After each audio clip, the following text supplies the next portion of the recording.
Wanneer dat dan iedere burgemeester op zichzelf weer begint maar bepaalde standpunten in te nemen en daarna te handelen, dan vind ik dat eigenlijk een afbreuk om de traditie die er is. Zo denkt de ijzieker en leerpenkenner Gjalt de Groteroer. Hij denkt net dat het ijziekje een kweek in. En wordt stiepen terug deputaire Johannes Kramer. Hij hing het behoorlijk aan dit typisch Frieske barren.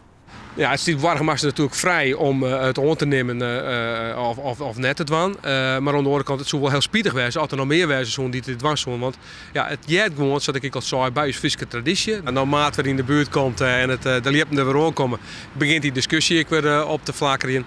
Maar dit is net de eind van het ijsje. Gjalt de Groot went het op de romte en giet vaak het veld in. Ex-krunner boeken over de oude Friese traditie. Hij vindt dat deze eenmansactie van Klaveren geen doel had.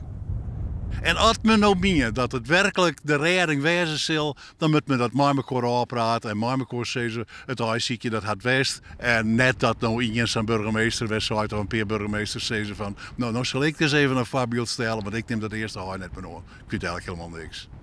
Van Klaveren is trouwens net de eerste burgemeester die het eerste leerpaai boycott.